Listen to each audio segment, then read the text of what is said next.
Waja Shong, Kaja Israel, Kaba Egypt, Kaja Ethiopia, Kaja Sudan, Waja Shong, Kaja Ikushima, Wanime Kona, me Waja Shong,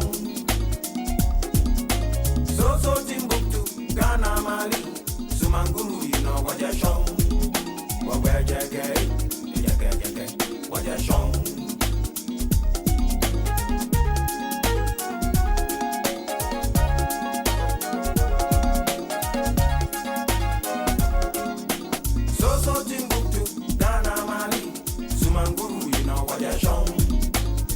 Chetaki, Sumanguru, walk where they get, Waja Shong.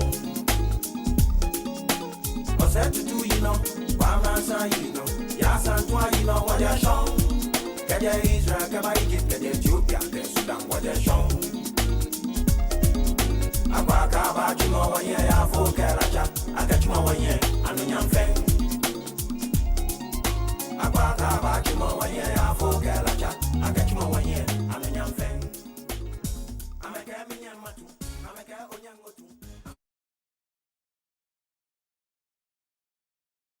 Tap, and send. It's okay. Go. Let me speak to my people. Now, let me speak to you. I know the stress people go through when they want to send money from abroad to their family members and loved ones in Ghana and even Africa. See, if you are in the USA, if you are in London, UK, Canada, Europe, any part of the world, see, Tap Send has made it very easy. All you have to do is to tap and send. Within a twinkle of an eye, your money will be sent with no stress. It's very fast, convenient, and easy to access everywhere. What are you waiting for? Just tap, and send. Download Tap Send now on Google Play and App Store. Tap Send. It's secure, convenient, easy, and fast.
Mi walk boma e kanawe.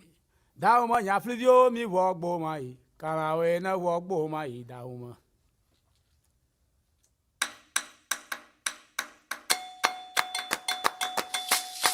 Mi walk boma e. Dauma ya flidio na walk boma e.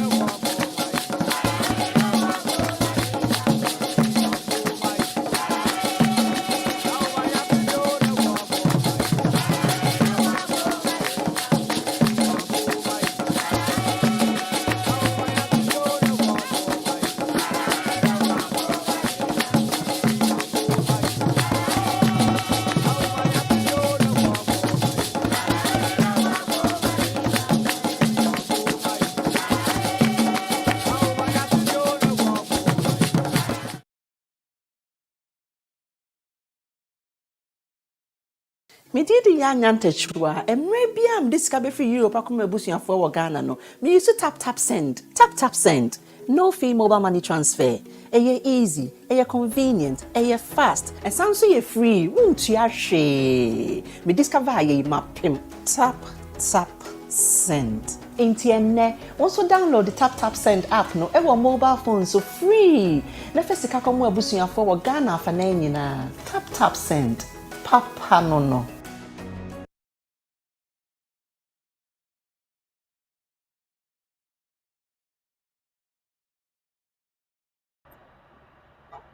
Good evening. Welcome to this evening's edition of the Ghanaian Community Awareness Forum. My name is Emmanuel Kwesi, the chairman of Ghana Union, UK.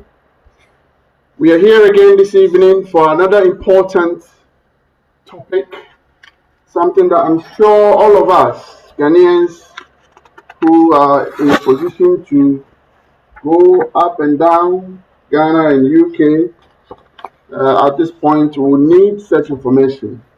I know you would all have heard about it. The president has said something about it, but now we've brought the experts who are tasked to ensure that we can get the details of everything that was said in the presidential speech last week. This evening, this program has been put together by the work of Ghana Union, the Ghana Nurses Association, UK, the Western Region Association of Nurses, UK, Ghanaian Nightingale Nurses Association, UK. The program is sponsored by Tap Send, your only best money transfer route to Ghana. Just tap, and send. We're also supported by Chango IT Consortium.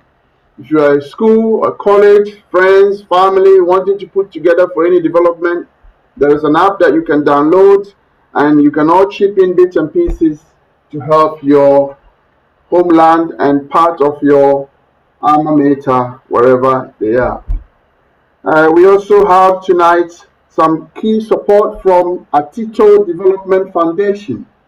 Atito in the Volta region, they're making a donation to a school where there are no computers, and they are trying to refurbish the library with computers. I'm told the inauguration will be tomorrow, so if you want to make a donation, please do so. Help Ghana become Ghana that we had all wanted to be. It has to take you and I to make the difference. So make a difference by donation. If you want the details, please reach me after the show, or I'll put my number on the chat room for you to do that. In the course of time, we'll be going through the speeches from our experts. We want to thank the support of High Commission for endorsing this program. It is a one-stop shop to bring you education, information, and awareness. It is not a political platform, and my audience tonight, may I kindly plead with you to refrain from any political statements, and let's focus on the questions and answers that matters to us most. At this point, as always, I'm going to set some few rules, house rules. We are going to be live for the next 2 hours, if not earlier. And in the course of that period, we are asking that you all remain muted until Q&A time. You will not have the right to share your screen. And where possible, in time when we come for Q&A, please do show your face where possible. And one question at a time, please, so that others too can have a turn. At this point, I'm going to introduce our key guest speakers for tonight, who, for the love of Ghana and motherland and our people in the diaspora, have devoted so much time to leave schedules and join us this evening. These are distinguished gentlemen in their professions, experts on the field, and if I was to go and read all their accolades and all the things they've done, it would take a lot. But I'm sure I have their permission to mention their current title, what they do, so that at least you will all know that they are the right people to talk about the issues that we have today. The topic today is about COVID-19 and travel, the new measures at Kotoka Airport, and the requirement for travel from here to Ghana. and I think it may also include returning to UK where if there are any rules apply and that they are aware of. We have tonight a special guest of honor to speak to us from the Office of the President. He is the Presidential Advisor on Public Health. I have a singular honor on behalf of my team to introduce to you Dr. Anthony Isia Asare. Dr. Anthony Isia Asare, Doc. If we can have Doc on the screen so our audience can familiarize themselves with him. Is a second time coming to talk about this topic. And Doc, we are extremely grateful that every time we have called you, you've made time for us. The Ghanaian community in the UK, diaspora, and beyond are grateful for your time, Doc. Welcome.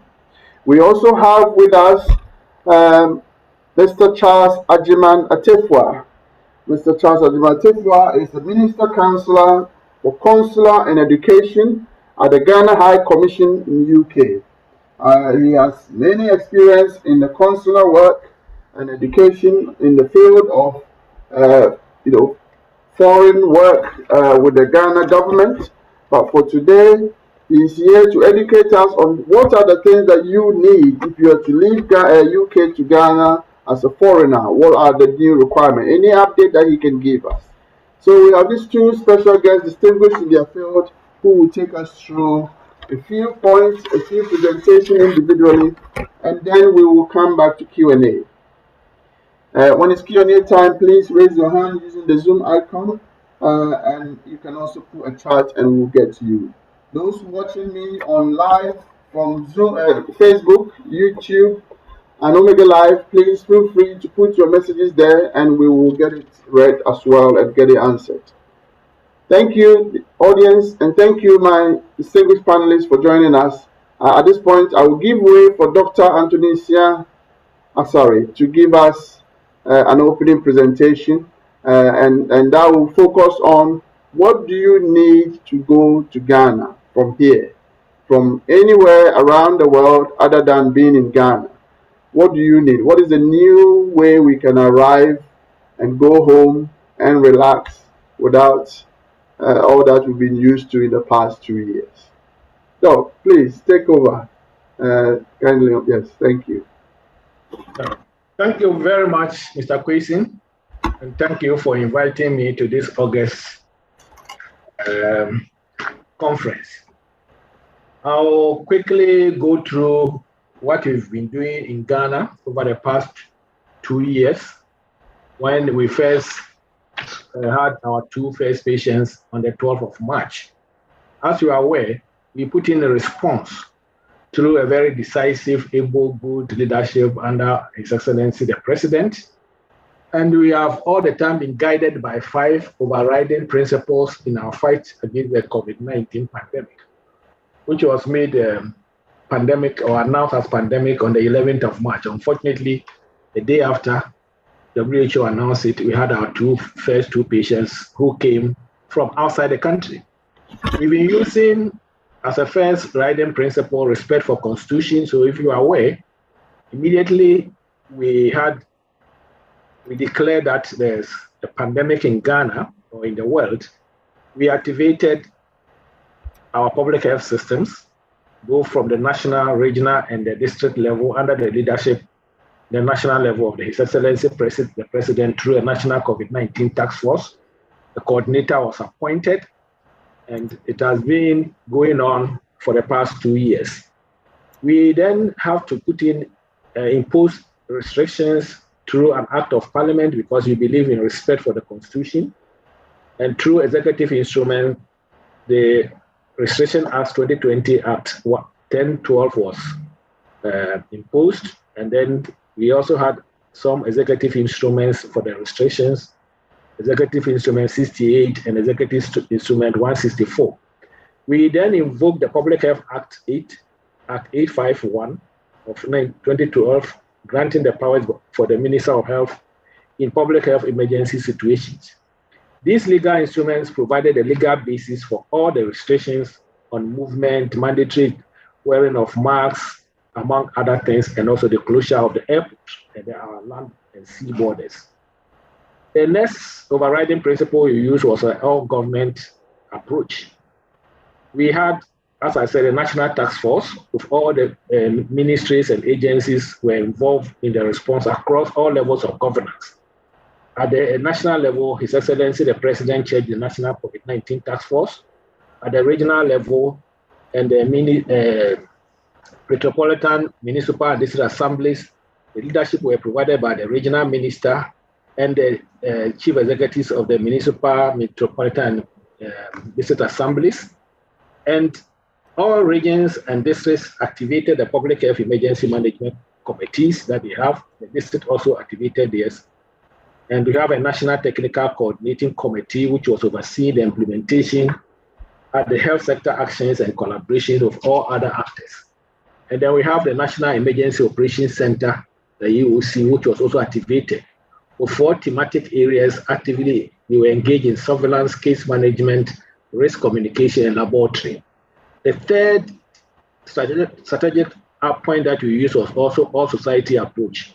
There was continuous, and there have been continuous engagement of all the society. The Ministry of Information has been leading press briefings since the start of the pandemic, and we have been having regular updates by His Excellency the President on measures taken against the spread of COVID-19 in Ghana, what we have nicknamed the fellow Ghanaians. In fact, so far, he has had 28 updates. The last one was on the 27th of March, 2022, which we eased the restrictions that we have put in place, especially at our ports of entries and the airport in particular. We have been having broad stakeholder engagement of various organizations and groups, and we have intensive public education through the Ministry of Information and its agencies, and the Ghana Health Service and the Ministry of Health and Ministry of Education, among others. The fourth thing that we've been doing is we'll be using science and data to inform all what we do. So we are guided by evidential data and research from public health, medical, political, social, and economic sciences in our thinking and decision at each stage that we take any action. We've been putting in restrictions, and we've been easing the restrictions strategically, and also trying to make sure that it doesn't cause any problem for us. Decisions on response to the pandemic have been driven by data and science. A team of public health experts, medical laboratory scientists, and expert physicians have been involved in the rigorous assessment and review of data for decision making. And we've been engaging all institutions such as School of Public Health, the Ghana Academy of Arts and Science, civil society, religious bodies, professional associations in our decision making. The fifth thematic point is we've been doing all these things to be Ghana. We tailor our solutions to the peculiarities of our country and our people, recognizing the inherent opportunity for our country ahead of Ghana beyond it. So we want to use this opportunity, as the President has always been saying, to turn this crisis into opportunities. And that's exactly what we've been doing. To do this, we have major political initiatives that we have undertaken so far. The first one was to limit and stop importation. That's the reason why on the 22nd of March 2020, when we started having a lot of cases, which all of them most of the first cases came from outside, we managed to close all our borders. So we closed the borders on the midnight of 22nd March. And you all remember, those who were caught in coming to the country, especially by air, were all quarantined on arrival. They were about, I think, 1,500 or so passengers at the cost of government. And we retested them. About 10% of them tested positive. We isolated them for 2 weeks, managed them, those who are sick, and released them. And Kotoka International Airport, we started then thinking about how we can open the economy to the society and to people who are coming in. So, and we also closed schools. We closed all activities of social gatherings. For example, for the first time, Christians didn't celebrate Easter in 2020. The Muslims couldn't go to Mecca. They couldn't do any activities. Churches were closed, schools were closed. All activities came to a standstill. The worst hit were the hospitality industry. Then we started thinking about reopening the borders, especially when we were able to start testing. We started with 2 testing sites, but now we have about 50 testing sites, both public and private. So the airport was open on the 1st of September. So as I said, we've been easing the restrictions strategically and also using science and data. So when we started opening the airport, we thought about what can we do so that the airports will be open, people will come in, and still the country will be safe. So we are the first country in the world to institute an instant rapid testing at the airport. And I know people ask questions about the costs and all sorts of things, but we've always been saying that we don't look at only the cost, we look at the effects. So what have we done so far at the airport? Since you opened the airport, as at the 5th of April, we've tested over 868,487 passengers, out of which 7,500 of them have been tested positive. Initially, we're quarantining everybody who comes for about 2 weeks. Later on, when we were able to know what the disease is, we allow people to go home. And then we started also isolating them and compulsory isolating them, I think somewhere when we had the second wave. We have so far had 4 waves. We have the first wave in 2020 between June to August. We have the second wave after the Christmas festivities in 2020. And then we have the third wave, which was a very disastrous wave also when the Delta variant came in August to September 2021. And they have the last wave, which was mainly the Omicron variant, which was in early January to early March. But now I'm happy to say that we are out of the 4th wave. We are now having active cases between 35 and 42 cases. Active, that's the patients that we have supposed to be taking care of. Sometimes we have a positive case of about 1 to 10 patients a day. Most of the cases were in the airport. And then what we have also been doing was containing the spread through knowing the footprints of the virus. And then we also provide adequate care for the sick. I'm happy to say that we provided PPE, some of them which were locally made, and then also sanitizers which were locally made, thinking about Ghana Beyond Aid. All this was to slow down the community spread over the period, which we have done very well, and to limit the impact of the virus on social and economic life. If you remember, we locked down the country partially, Accra and Kasua, Greater Accra Metropolis and the Kasua, and also Kumasi and the contiguous municipalities and districts for 3 weeks. And during that time, government provided reliefs, may not be sufficient, but government did that. Government provided reliefs to the frontline health workers by giving them allowances and also waiving their taxes for about 9 months. Free water and also free electricity for frontline people who are using very small amount of electricity were given for about a year, and a 50% discount in electricity bills were all provided. And the government set up a stimulus package for companies, for which we call the Coronavirus Alleviating Program, about AMPA and the rest. And we've been doing this thing to make sure that the impact, even though has hit Ghana very well, will not be out of what people are seeing. I'm happy to say that during this period, no public or civil servant was relieved of his position. We rather even employed more health professionals for the first time in 2020 and 2021. Over 82,000 people were added to the workforce so that they can take care of the patients. And we were inspired to expand the domestic capability and deepen self-reliance of our people. The last thing we did was to add vaccination deployment, which started last year,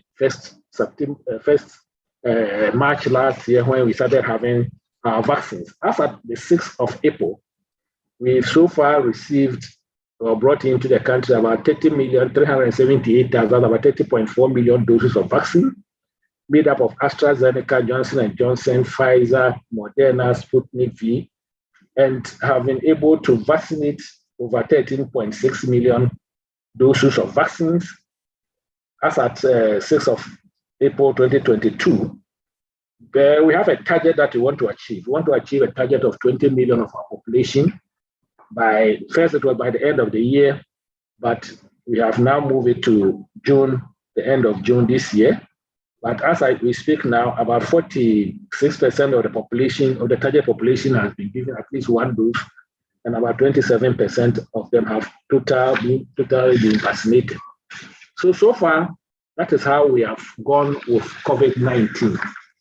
So on the 27th of March this year, His Excellency the President, together with advice from the COVID task force and the technical people, realized that the disease has gone down, both in Ghana and the sub-region, even though there are some countries, especially in China and some parts of America and Europe, where they are still having problems with the number of cases that they are seeing. But because of the number of doses of vaccine we have given to our people, and we have also been doing some studies of the seroprevalence test in the country, we realize that there are some areas, especially the hotspots, where about 80% of the people have already been exposed. So at least even a dose or two doses or plus a booster dose of the vaccine to the hotspots, it has brought the disease down, especially in the two main hotspots in Ghana, that is Greater Accra Metropolis and Greater Kumasi Metropolis. So we decided that, as we've been doing from time to time, we have to ease the restrictions that we have in place. So the first thing that the president announced was to ease some of the restrictions for people who are traveling by air into the country. And I'm sure that is what will interest you the most. What we have said, effective from 28 March 2022 at 00 hours, that is midnight of 27th March or early morning of 28 March 2022, we said that for pre-arrival process, that is travelers intending to enter Ghana, all international passengers, including those from the ECOWAS sub-region intending to fly to Ghana, will be required to be fully vaccinated. So the key word is that everybody who is flying to Ghana, before you are allowed onto the flight or before you are given your boarding pass, you should show evidence of full vaccination. But we are also aware that a Ghanaian or a foreign resident in Ghana who has traveled for one reason or the other is coming back and who is not fully vaccinated cannot be prevented from coming into his or her own country or a country where he's staying and working. So we have some few exemptions. We said Ghanaians and foreign residents, that is those who are 18 years and above, arriving in Ghana will be required to provide evidence of full vaccination for a COVID-19 vaccine at the point of embarkation and upon arrival at Kotoka International Airport. 2, fully vaccinated will be exempted from pre-departure COVID-19 PCR testing from the point of embarkation. Remember, hitherto, if you want to come to this country, you are supposed to have a negative 72-hour PCR test before embarkation. But now we are saying that if you are fully vaccinated, you don't need to do any pre-departure COVID-19 PCR testing before you embark to Ghana. 3, fully vaccinated will be exempted from COVID-19 testing. That is the antigen testing that we do at the Kotoka International Airport upon arrival. So if you are fully vaccinated and you are 18 and above, you will not do any PCR tests prior to embarkation, and you will not be required to pay and do any COVID-19 antigen test at the airport. The next point is 4, partially vaccinated or vaccinated will be required to present a negative 48 hours PCR test. The time that when you are infected, you can infect others. So if you are coming and you are a Ghanaian or foreign resident in Ghana, the identity to show that you are a Ghanaian is your Ghanaian passport or your Ghanaian Ghana card. So that's the only way you can show that you are a Ghanaian. You are not fully vaccinated or you are unvaccinated, you are required to have a 48 hours PCR test result, which you show to the airline before embarkation and upon arrival at Kotoka International Airport, we check that. 2, such a person who is partially vaccinated or unvaccinated will undergo COVID-19 testing at the Kotoka International Airport upon arrival. And 3, partially vaccinated or unvaccinated will undergo a COVID-19 or be offered COVID-19 vaccination for free at Kotoka International Airport upon arrival. So this is for Ghanaians and foreign residents in Ghana. Foreign residents in Ghana are people who have resident permit in Ghana. For non-Ghanaians, at the point of embarkation, must provide evidence of full status to the airline prior to embarkation. So if you are non-Ghanaian, if you are not fully vaccinated, you will not get a chance to embark to Ghana. Airlines that board non-Ghanaians without evidence of full vaccination will be considered to have violated the COVID-19 guidelines for the country, and that airline shall be fined 3,500 per passenger. I'll repeat, at the point of embarkation, all airlines must, the passengers must provide evidence of full vaccination status to the airline prior to embarkation. And any airline who boards non-Ghanaians, that's without evidence of full vaccination, will be considered to have violated the COVID-19 guidelines for Ghana and shall be fined $3,500 per passenger. 2, traveling to Kotoka International Airport with fake or forged vaccination certificates shall be quarantined, and such a person will be returned to the point of embarkation at his or own cost. So if you are not vaccinated or you are holding a fake vaccination card and you enter the country as a foreigner, the immigration would send you back at your own cost after quarantining you until you get the next flight back home. And we said that all arriving passengers will undergo temperature screening, yellow feeder card verification, and COVID-19 vaccination certificate verification as required. For transit passengers transiting and transferring through Kotoka International Airport will be required to adhere to COVID-19 testing requirements at the destination countries. So if you are passing through Ghana to maybe Cote d'Ivoire or Nigeria, and if what Cote d'Ivoire requires a PCR test, so be it. But you should be fully vaccinated first, and testing depends on the country that you are going. Exemptions to these guidelines will be: 1, children who are under 18 years will not be tested at the airport upon arrival. So if you are coming with a child and the child is less than 18 years, either the child is vaccinated or not vaccinated, the child will not require any testing on arrival like you if you are also fully vaccinated. But children between the age of 10 years and less than 18 years who are unvaccinated are to submit a 48-hour negative PCR test prior to embarkation to Ghana. The reason being that these are children who are they move around a bit. So we want to make sure that they are not carrying any virus. And then children under 10 years are exempted from pre-departure COVID-19 PCR testing and COVID-19 testing at the airport. So if you are traveling with your family of children, if they are less than 10 years, you don't need to do any pre-departure COVID-19 test, the PCR test, and the child will not be tested at the airport.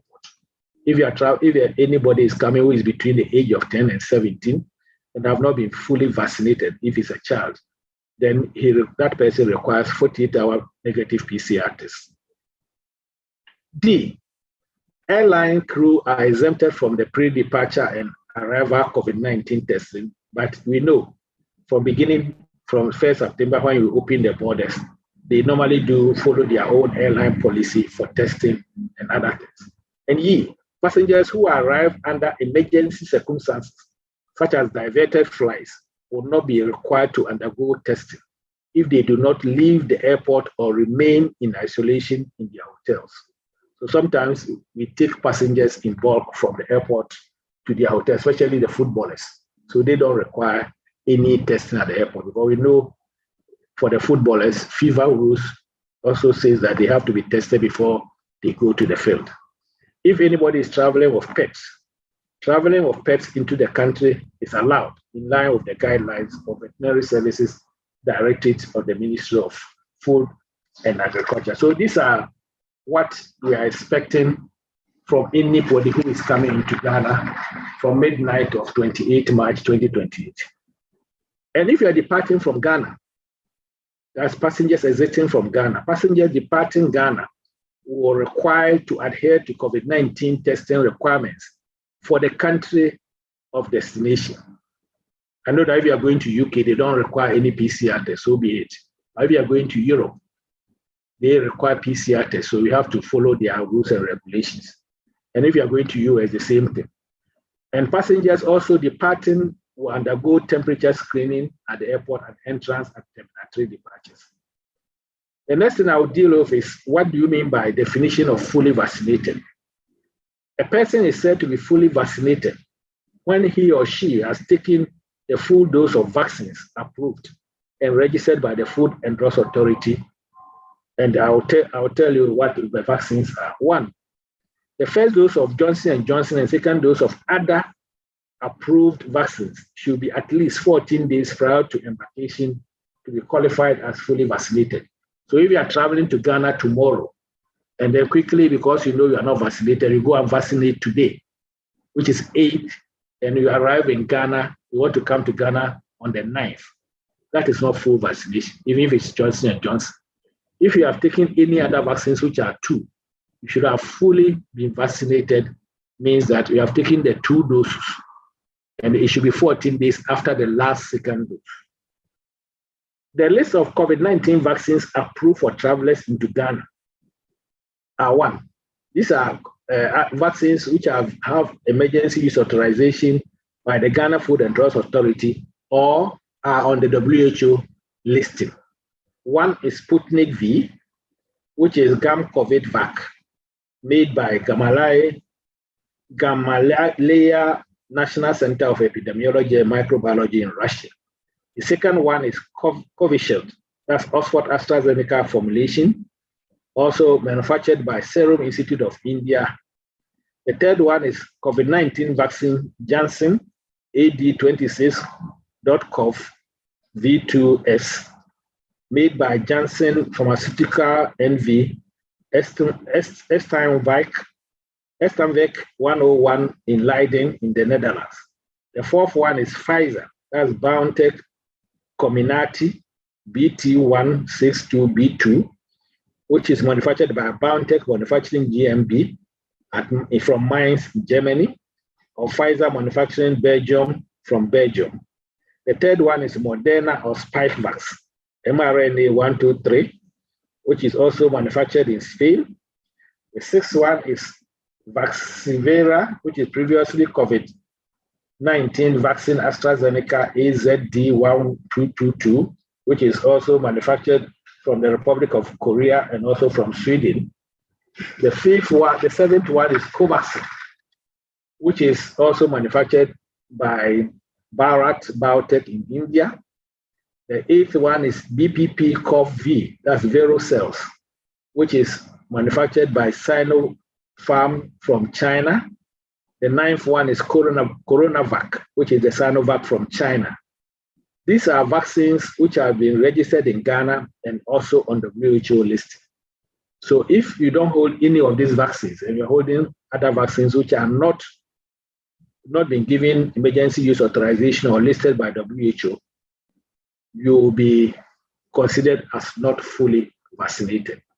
So ladies and gentlemen, these are the new protocols that we have put in place for anybody who is coming to Ghana. Anybody who is coming by road, we have also opened the land and sea borders. So if you are coming through the land or sea borders, if you're a foreigner or if anybody is coming, you want everybody as much as possible to be fully vaccinated. Foreigners who are not fully vaccinated will not be allowed into the country through the land or the sea border, like as you have said for the air borders. If you are Ghanaian, and for one reason or the other, you have gone out and you are coming through the sea or by road, then you also undergo a 48-hour PCR test before you enter the country. As such, Ghanaians and foreign residents who are in Ghana will not be tested at the point of entry because we don't have the means and the logistics to test them at the point of entry. And because of the logistical nightmare, if you start testing people for around all our 45 borders that we have in this country. So this is how we are going about it. But we are waiting for ECOWAS to come out of protocols, which, whether we like it or not, will abide by it. So ladies and gentlemen, these are the new protocols that we have put in place. And these guidelines are going to guide us, but we are studying the situation. If the need be, which I hope not, we will not shy away from coming up again with other measures to curb the pandemic in this country. All what we are doing is that we want to save life and livelihoods and also make sure that we turn this pandemic into opportunity. Thank you. Thank you very much, Doctor. Doctor, this is a very important message because all of us listened to the president and all we took back was no PCR and you can arrive. But actually, having explained the kind of vaccines you actually need is even more important. Because if you go to Brixton Market and you get some vaccination, don't think you can enter Ghana. So check with your GP, check with whatever you've taken into your body before you even buy your ticket. At this point, Doc, I will let you take a few minutes break while we await Q&A. But now I will introduce my second panelist, Mr. Charles Agyemang Atifwa from the Ghana High Commission, UK. We also heard that the president said there are new requirements for exercising your right to travel to Ghana, and you are the right person to do that. So please, give us any information that will obviously help doctors information for us to be able to articulate some questions that we can put to both of you. Please take over. Good evening, ladies and gentlemen. I think Doc has done justice to the subject. That is the updated COVID-19 guidelines for travelers into Ghana. We, on our part, as the mission, following the president's directive on the 27th of March 2022, the mission quickly updated its website. All that we did was to add what the president mentioned. Thus, before one can enter Ghana, just as Doc explained, one needs to be fully vaccinated. So nothing has changed. We only, with regards to the checklist, the requirements that one needs to qualify to obtain either visa or passport. So on our checklist, it remains the same. For example, you need your valid passport, which is there, 2 recent passport size photographs, your hotel reservation, which you use as reference, and the next is an undertaking that your host in Ghana will make sure that you fully comply with the immigration laws of Ghana. In the case of minors, birth certificate of child traveling with parents, the appropriate fee, your yellow fever vaccination certificate, letter of authorization, completed letter of consent with supporting documents, that's affidavit for children under the age of 18, signed application form, a typed and signed letter of invitation from reference, that's the one inviting the applicant, copy of resident permit, that's the proof of address, the exception of those in UK. Then for a full original birth certificate, again, of children under the age of 18. Then we have prepaid self-addressed envelope, that is not mandatory for all postal applications. We have colored photocopies of the biodata pages of parents of applicants under the 18. Now, the last one, which our competitors should take note, is a hard copy of the NHS COVID pass for all applicants age 18 and above.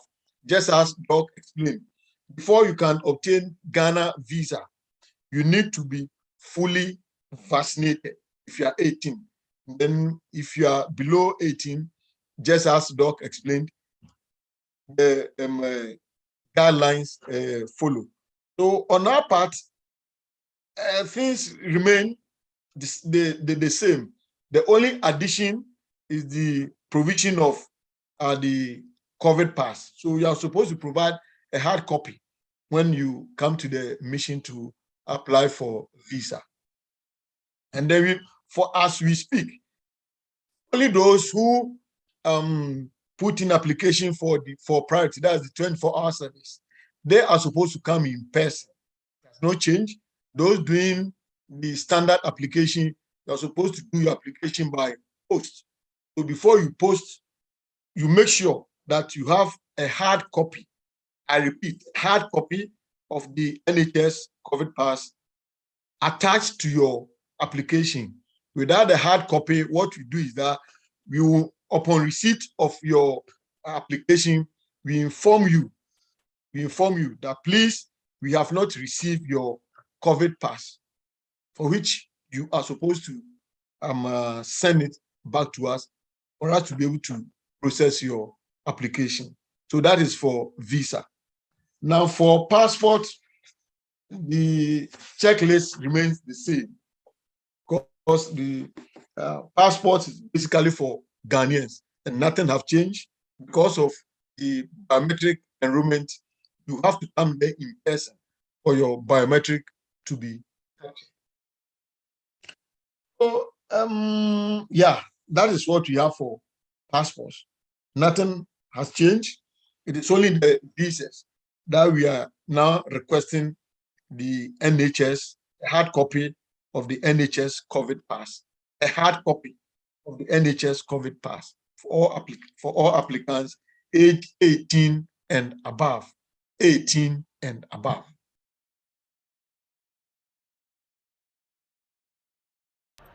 Okay, Mr. Tefwa, thank you so much. It is important that we have you on this to make it clear, visa requirements, especially for not so much about Ghanaians actually, but actually foreigners who want to go to Ghana as well, so they are aware of the requirement. We will take a second break, so you can also grab some glass of water, and we'll return for Q&A. Before I do that, I want to praise the work of Atito Development Foundation. Atito Development Foundation, they are raising funds to refurbish a school, to refurbish their library with computers. If you have any means to support Atito, we will try and play their jingle at a later stage, but the details are there, and if you need to contact them, I'll share my details with you. We also want to thank TapTapSend. TapTapSend has brought together with us this program so we all can be at the comfort of our home and watch live what the education we are providing for the community. We want to thank IT Consortium for their support, without which these programs will not be possible. Ghana High Commission for their endorsement, Ghana Union, Ghana Nurses Association UK, Western Region Nurses Association UK, and Nightingale Ghanaian Nurses Association UK. We are grateful to Omega Live TV for carrying this live, and I have to say this program is broadcast to you by the Ghanaian Community Awareness Forum on Facebook, YouTube, and obviously on Zoom. We will take a second break for a few adverts and we will come back for Q&A. In the meantime, please raise your hand using the Zoom icon and we will call you in order. With the other questions on chat will be read, and anyone with questions on Facebook can also be read for you and I'm sure our panelists will answer. We will come back in a second.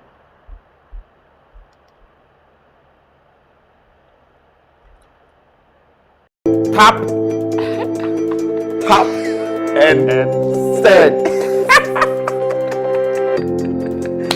It's okay. Go. Let me speak to my people. Now, let me speak to you. I know the stress people go through when they want to send money from abroad to their family members and loved ones in Ghana and even Africa. See, if you are in the USA, if you are in London, UK, Canada, Europe, any part of the world, see, Tap Send has made it very easy. All you have to do is to tap and send. Within a twinkle of an eye, your money will be sent with no stress. It's very fast, convenient, and easy to access everywhere. What are you waiting for? Just tap, and send. Download Tap Send now on Google Play and App Store. Tap Send. It's secure, convenient, easy, and fast.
Medidi ya nyantachwa emre bia am disika be free Europe akoma abusuafo wo Ghana no me use tap send no fee mobile money transfer eye easy eye convenient eye fast and sound so ye free won't ya hwe me discover ye mapem tap send entienne also download the tap send app no ewo mobile phone so free na fesika komo abusuafo wo Ghana afa na nyina tap send papa no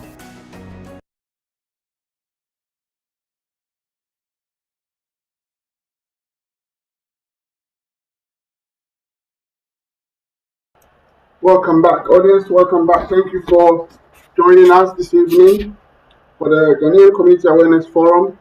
We are now on Q&A, where your questions will be answered, your chat questions will be answered, and anyone who raises their hands will be called. I will now call on my expert panelists to be on screen so that they can, go through your questions, please. I will call on Noble Amwati, please. Noble, if you can unmute yourself, and Dr. Anthony Insia, please, if you are able to unmute yourself so you can. I'm not sure what the question will be, but Noble, yes, you got a 10. Thank you for a very good presentation, Dr. Asari and Mr. Achafu. I have only two questions. The first one is to do with the penalty for the airlines. Dr. Asari did mention 3,500. Is it dollars or is it cedis? The second question is for those who are partially vaccinated. In other words, those who are not fully vaccinated for whatever reason. And they are coming from Britain, the dual citizenship, but they have, say, a foreign passport, British passport or whatever. And for any reason, they are not fully vaccinated. And for the simple reason that maybe there's an emergency, for instance, they need to go to Ghana to say attend to a very emergency, like say somebody passing away in Ghana or whatever, but they are not fully vaccinated. What arrangements do you have for those type of people? So it's only 2 questions. Thank you very much. Thank you for that. I'm sure Doc will take note of that. I will call on David Yanuma, please. David Yanuma, to add to the question.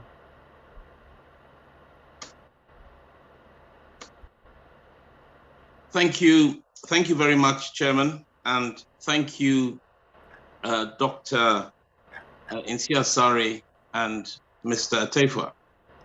I asked this question on behalf of a number of friends. I am fully vaccinated, but I know a number of people who are not. And they are not vaccinated for a number of valid reasons. I know a gentleman who was vaccinated and suffered a very severe reaction to the vaccination, and he actually lost his life. And so there are people around him, his family members, etc., who are against the vaccination. Now, against the weight of some of the scientific data, which clearly demonstrates that the vaccination doesn't work for certain people, and the fact that there are people who have been vaccinated, fully vaccinated, who still carry the virus, why is it that those who are not vaccinated for good reason are being denied the opportunity to go to their motherland? And as a matter of human rights, from a legal standpoint, why are people being expected to have something injected into their systems when we don't know precisely what these vaccines contain? Thank you very much, David. Doc, I guess these are your area as a medical officer yourself, and having been involved for the past 2 years. You can give us an idea. Yeah, thank you very much, Mr. Moderator. The penalty for the airlines is $3,500. $3,500. For the partially vaccinated, if you're a Ghanaian, when you are doing rules and regulations and policies and protocols, and you start bringing in the initial stages exceptions, this one, it doesn't work in anywhere. It's never done anywhere. So if you are partially vaccinated, as I said from the beginning, for Ghanaians, and I've explained what Ghanaian means. Ghanaian is by, you have to have some sort of identity. You have to have either a Ghana card or Ghanaian passport. Then you are a Ghanaian. At least that's why you can see you are a Ghanaian coming back to your country. We cannot stop you from coming to your country. And we said that if you are not partially vaccinated or you are not fully vaccinated or unvaccinated for one reason or the other, you are coming back to Ghana, we have 2 things that you have to do. 1 or 3 things. 1, we want you to have a PCR negative test, 48 hours PCR negative test. You reach the airport, you do an antigen test, and then we offer you vaccination. For the past 10 days that we have been doing this, almost everybody who comes, in fact, this was even there before the new protocols came into place on the midnight of 28th of March. That is the protocols for this country. So if for one reason or the other you think you should not be vaccinated, and you are not a bona fide Ghanaian who is coming back home, I'm sorry, that's what our protocol says. We are trying as much as possible to save the lives of our people here and also make sure that people are protected and lives are also protected and livelihoods are also protected. I think every country has protocols that they put in place. You can argue about vaccination, but some of us believe as doctors that vaccination has helped us a lot. If you look at our expanded program of immunization for childhood illnesses, there are a lot of arguments about the vaccines, why you are injecting things into people and all sorts of things. So far as some of us are concerned, so far as what the data and science that we have seen, what the vaccination have helped us, because we had, for example, a lot of cases during the last fourth wave. We have more cases than we had even before, about double the numbers of cases. But because a lot of people have been vaccinated, especially at the hotspots in Accra, Greater Accra, and Greater Kumasi metropolis, that's where the problem is. This virus moves with people. We're able to contain it, and the fourth wave didn't last for long. The number of fatalities in the fourth wave was low. For example, in the month of March, we can count only 3 deaths which are associated with COVID-19, validated COVID-19 deaths. We don't have so many intensive care beds than other countries are having, which they are having problems. So unfortunately, this is our rules.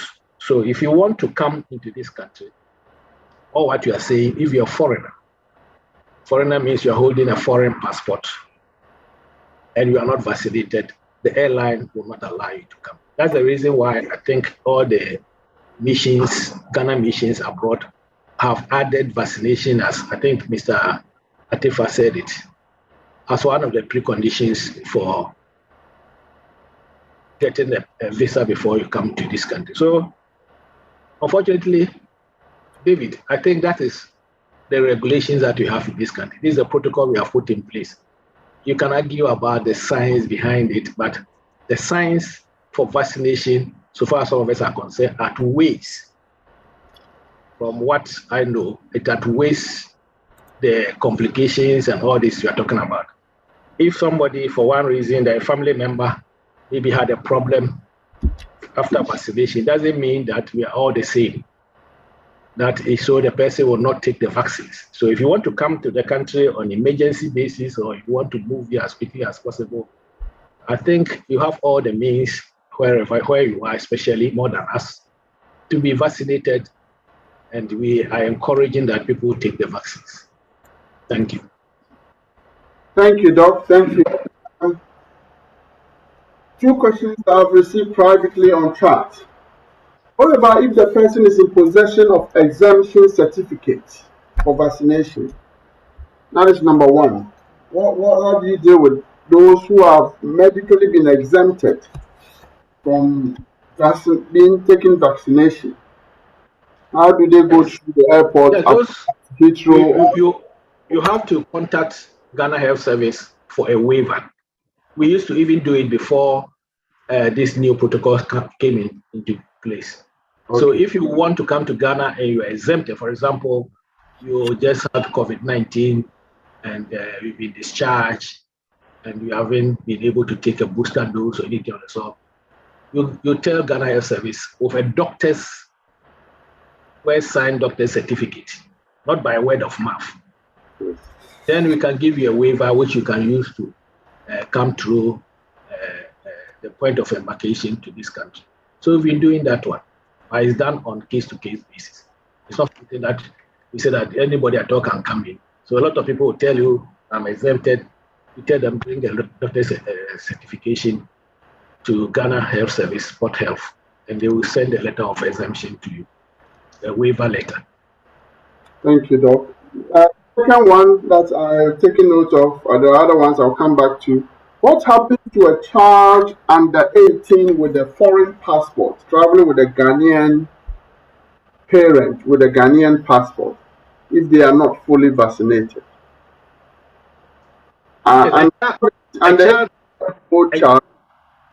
All children under 18, whether foreign or if you listen to what I said at first, we said that all passengers who are coming in who are 18 and above.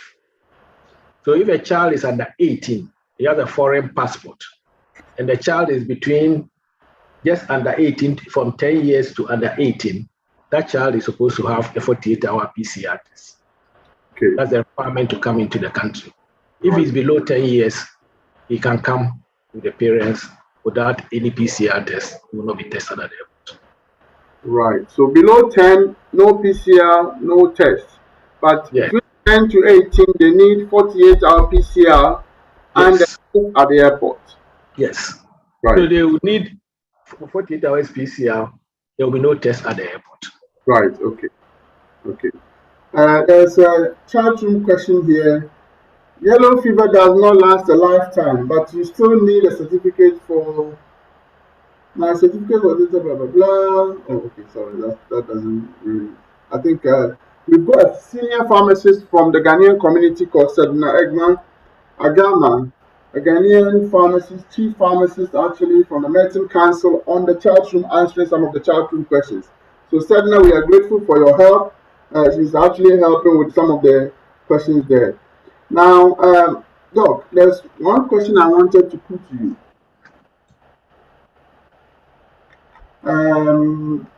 So foreign residents who are partially vaccinated can travel via air to Ghana with a 48-hour PCR test. Is it still compulsory to have a vaccination at the Kotoka airport? So a foreign traveler. Come again.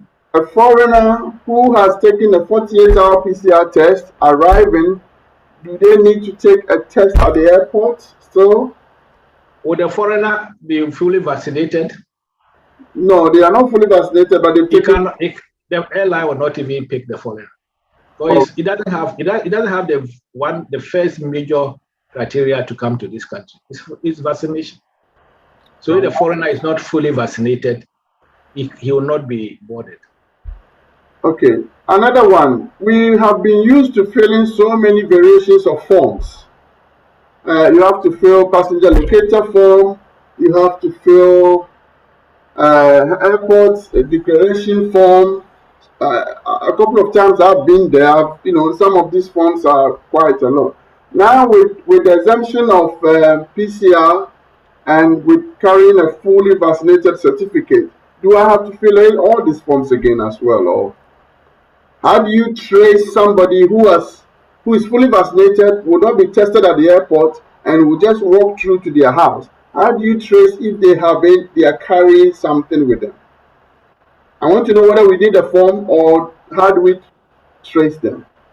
Yes, there's what you call the Trusted Traveler Verification System and the PANABIOS, which the African Union and Ghana, for that matter, are part of it. So today we had a meeting. We are finishing all the necessary forms that we have to amend. So we are going to amend all those forms, and there will be one form for verification, where you put down your verification, what vaccine you have taken. You can fill it online, and then click it to give you a barcode, and that's the barcode that the airlines will look at, and also when you come to Ghana, it will be verified. Right. So all these forms, the health declaration form and all these things will be compressed and then made as one form to be filled. Thank you, sir. For the meantime, because at first you have to pay for the PCR, the antigen test, and then you get a number and a code, and then you use it to fill the health declaration form. Now it's no more required. Right. So a lot of people, a few Ghanaians and foreign residents in Ghana who are not fully vaccinated, and they are doing the test at the airport, do the payment at the airport on arrival. Okay, thank you. But I think by next week we'll have all these forms in place. Where if you are not if you're a foreigner, you will not be allowed even to go on if you don't have vaccination. Right. It means you cannot fill the form. If you are a Ghanaian who is not fully vaccinated, then it will tell you to the PCR test that you have done, so that you upload it, and also maybe upload the payment for the antigen test at the airport, like you used to do before. All right. Thank you. There is another question, Mr. Tefa. Those who were issued visas prior to 27th of March, what happens to them if they have? Obviously, they wouldn't have submitted a fully vaccinated certificate for you to issue those visas. How do you? Yeah, How do you notify, what is the process? Mr. Kwesi, as you rightly said, the visas were issued before the directive. Means they had their visas before the directive. But the guidelines, if you are not fully vaccinated, even the airline will not allow you. So if you had the visa before then, and you are now going to travel with your visa, you have to make sure that you follow the protocols. I mean, the revised or the updated guidelines. Right. Okay. Thank you. Doc, another question before I go back and call those whose hands are up. If, for instance, you refuse the vaccination that is being offered, the word is offered, you are not being, I don't think anybody is forcing anybody. What happens if somebody arrives partly or not vaccinated through an error and end up in Ghana and they don't want to take the vaccine? Do you quarantine them by force if they don't want to? What happens to those people? It means the person is a Ghanaian or a foreign resident in Ghana. Yes. Fortunately for us, almost about 98% of them agreed to the vaccination. One or two of them had maybe a problem for maybe the person is sick or something or so. We advise the person to go home, to go and isolate him or herself for the next 7 days, and then come back. Normally, what happens is that the Ghana Health Service at the district level or the sub-district level will have the number where they are living and will follow them up for the 7 days. And after 7 days, they don't show any signs and symptoms. They are asked that they can now go into the community. The whole idea is to make sure that you come into the country, maybe you don't have any problem, you don't go and also expose yourself to people who may be infected. Because we believe, and it's scientifically proven, that if you are vaccinated, it doesn't mean you cannot catch the virus or get the virus.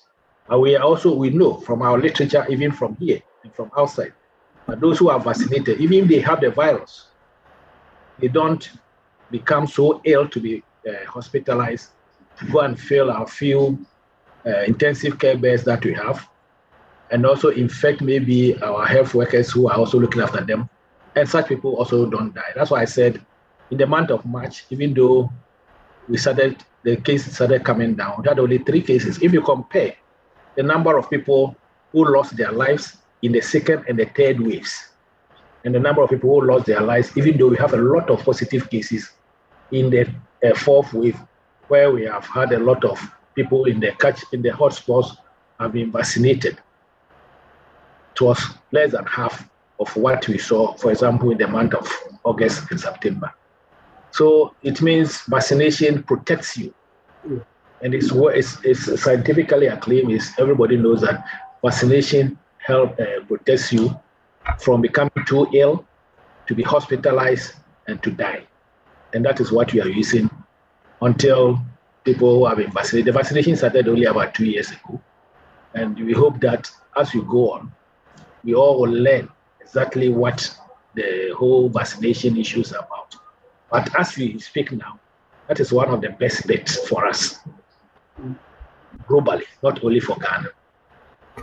Thank you, Doc. I'll call on Amy. Amy, please. Amy, if you're still with us, please unmute yourself, and the floor is yours, Amy. Okay. This goes to Dr. Asare, please.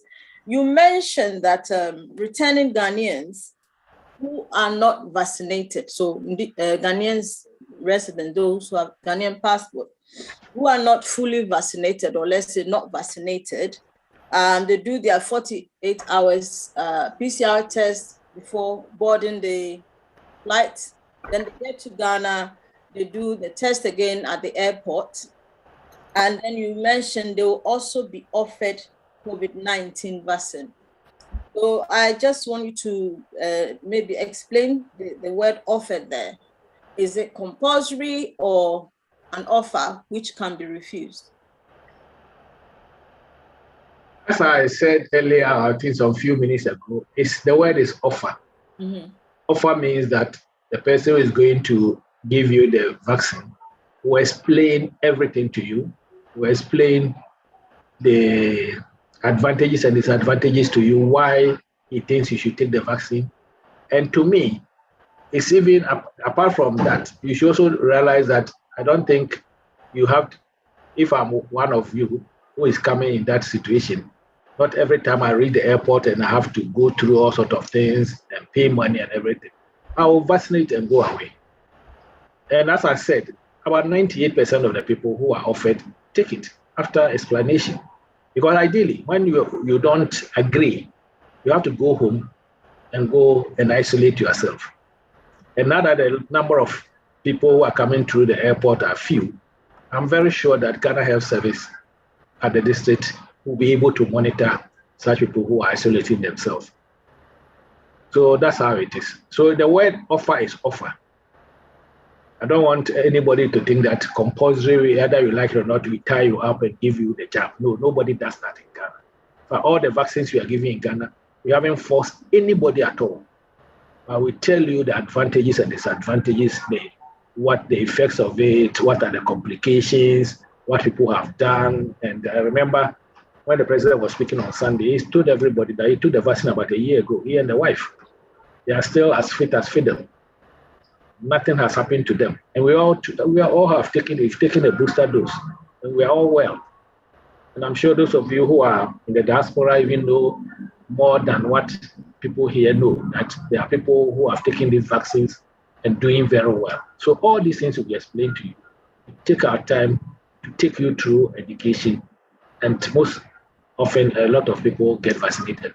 But for somebody who is a foreigner, when the airline brings you in, you will search out the airline, because it means they are not following our guidelines. Because if UK, for that matter, say that you cannot enter Heathrow because of this and this and this, I cannot move from Ghana and say that I have come, then I don't like what you want to give. We normally take such things from elsewhere, but when people reach Ghana, it becomes a problem as if we don't know what we are doing. We know exactly what we are doing, or what we are trying to do is to save lives and livelihood and make sure that we protect the people of this country. Okay, so Doc, thank you, sir. There's a question which you touched on earlier. What about those who refuse to take the offer when you test them, wherever the reason might be? What do you do to them? Somebody is still asking me. Yes, I think I've explained about 3 times. Yes, I know. If you refuse, we'll have other ways of making sure that we continuously be watching you to make sure that you don't get infected and we don't also infect anybody. Because you see, if such a person who refuses to be vaccinated, that's the question that people have been asking. If you refuse to be vaccinated, and for one reason or the other, you get COVID-19 and you are sick, now that the caseload has gone down, it means if you are put into the intensive care unit of Korle Bu or UGMC or Rich, if you have about 7 beds there, we cannot put any other patients there. Somebody may need intensive care also, but because there's a COVID patient in that intensive care unit, it means that other person will not have the advantage of using the intensive care, even though maybe he has another illness which needs to be in intensive care. Is it fair to that person? No. Is it fair to the nation that we should spend our money on you because you believe that you will not take any vaccination because you don't believe in it, or because of one reason or the other, you don't want to take it? I don't think you are fair to the good people of the 31 million people of this nation. That's the reason why we do everything possible to make sure that you understand what you want to do, and then we offer you the vaccine. If you don't agree, Then you go to your home and then quarantine yourself. People were even thinking, why don't you have an isolation center, put you in a hotel, as they do in some other countries, at your own cost? So instead of taking the vaccine, and then you go to maybe Kempinski and lie down there for, is it $300 or $200 a day for the next 7 days? Then it's your choice. That's how it is. Right. But God being so good, almost everybody that has been offered after explanation, some of them are difficult maybe for the first few minutes, and then say, why not? Because if I'm offering you, if I'm telling you, I'll tell you that next time you travel and are coming back, you go through the same process. Why do you do that? And they take it. Thank you, Doc. So one question that I've got here too is, for instance, hypothetical, but equally important. If somebody has a fake PCR, vaccination, whatever, manage to slip through the net at the Heathrow, get to Ghana and you pick them up, what is the penalty for such a person, as against the airline that couldn't pick it up? Yes, the airline, that's the argument that the airline has been making to us, that they may not have picked the person up. But if it is fake, and for example, if you are not a Ghanaian, you'll be repatriated at your own cost. Right. If you're a Ghanaian, maybe Ghanaian laws will apply, but I know people will come and start begging and all sorts of things. But it will make life a bit difficult for you at the airport. Mm-hmm. Make sure that if you have to stay at the airport for some time before we attend to you, everybody will do that. You can shout at the top of your voice, but nobody will mind you. So I'm appealing to everybody that, look, if anybody gives you a vaccination card which is not authenticated, because we have a database. In fact, there's a international database where we all feed into. So if the last time I came to Germany, for example, I was in 4 countries in Europe. Anytime I show my vaccination card and they scan the QR code, it appears into the database. But if somebody gives you a vaccination card which doesn't go into the database, because if you don't have the vaccine, it will not be in the database because it's quoted. The dose that you took, the batch that is coming from is quoted. The manufacturer is quoted, and they are all on the barcode. So you take a very big risk if you want to do that. But if you're a foreigner, straight away, if you have violated, today, the patient was telling us that what health activities or activities at the airport are part of the laws of this country. So once a protocol comes out, they at immigration will make sure that it's part of the laws that they are using. So if anybody brings in a fake certificate and is a foreigner, and he has to be repatriated, he will be quarantined for a period until you get the next available flight to put the person on at the person's own cost. So it's a very serious thing that you are doing, not that you read there and then you pass through the system. That's the reason why the Minister for Foreign Affairs have written to all the missions that anybody who is being given a visa, you should make sure that the person is fully vaccinated. Yes. And holds authentic vaccination card which can be validated. Yes. And verified. Doc, it's important you said that. It is the reason why these forums are important, because some people might say, well, the president said that. Why are you doing a forum? Because we want to know the specifics of what was said. So that our people will not take chances and find themselves either humiliated or find themselves in a very uncomfortable scenario. Mr. Tefa, we want to find out, what has been your issues that you have experienced since the 27th with those who are required to be fully vaccinated before visa issue? Has there been any occasions where people have challenged that authority and, giving scenarios that makes you feel like we can't deal with this person? Is there anything you can share with us? As a mission, no. On the moment the president gave the directive, that's the 28th. we also updated our website. So thereafter, we started explaining to our applicants, the visa applicants.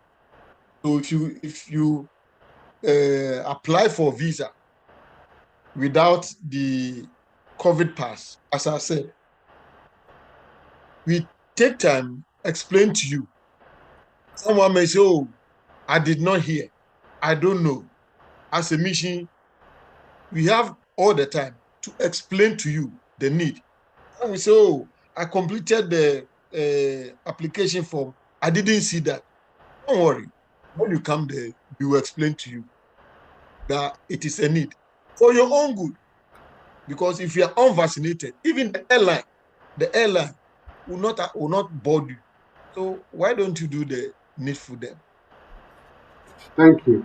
Thank you so much. We'll take one question from Ms. Comfort Yamiche, and we'll take a few notices for the next program after this, and we'll come back to more Q&A. So, Comfort Yamiche, a question, and then we'll take one notice, and then we'll come back to the Q&A session. Thank you again, Doc and Mr. Atifo, for your time. I appreciate you so much. Thank you. Can you hear me, please? Loud and clear. Thank you. Okay, then. Thank you very much for the information that you've shared. I'm not sure whether someone can answer this for me, please. What about those who paid for the COVID test and never had it because it's been cancelled? The PCR test in Ghana. Sorry. Yes, what I know is that since 28th of March, those who paid for the PCR test, that if you come to Ghana, it was refunded to them at the airport. And I think those who paid on their site or paid by virtually, I think there's a way you can send them an email. I think you have seen, their email address. Or if you are coming to Ghana, when you reach the airport, they will refund the money to you. They refunded everybody who paid when it came into force to the person. That's not a problem. Especially if you are fully vaccinated, you are not going to go through the test. Thank you, Doc. Can I just get you to confirm that, Doc, please? We do not longer need 72 hours, but now 48 hours if you are not fully vaccinated. There is two clarification here. We used to 72 hours. So are we now in a season where it's only 48 hours and no longer than that, please? Yes, now it's 48 hours and no longer than that. We look at the incubation period, and because you are not doing any antigen tests at the airport, that's the reason why we said let's reduce the number of days by 24 hours so it will be near to the time that you are arriving at the country as much as possible. So if, for example, if you are coming on Sunday, it means 48 hours from Sunday will be today. Right. So you can do the test tomorrow. Now there are PCR tests that you can do and get the results within 4 hours. It's not like before where you have to wait for 48 hours before you get your PCR test results.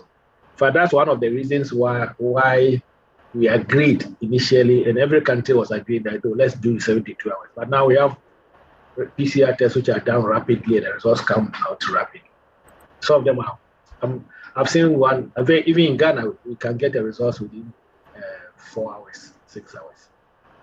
And I know people, when they are coming, traveling, and they want PCR tests, they come to Kotoka International Airport somewhere midday, do their test, get their results, and then move to the terminal and fly out. That's what they are doing. Thank you. Thank you, Doc. It's important we are aware of this so that at least we are not confused with the two informations. I happened to take somebody here at the airport a couple of weeks ago. I also hope that, Doc, with your permission, I hope that website can be updated, because I happened to take somebody to the airport, and on the Ghana Health Service, it says that if you're Ghanaian, that you have left the Ghana less than 14 days, you don't need PCR to go back. When we got to the airport, the airlines didn't even know whether that was the information or not. So we had to screenshot and show it to them. And they let the person know And when they go to Ghana, they were asking them to do a test, even though it was on the Ghana Health Service. So we need to make sure, I hope, with all respect, that these informations are up to date, so that people don't find themselves having to argue with the people at the airport all the time. They are doing their job, they do it well. We applaud them. We don't want to be there and make it sound like we know more than they do. That's their job, and we should only be listening to them. So at this point, well noted. Yes, thank you, Doc. We will let you know the next program.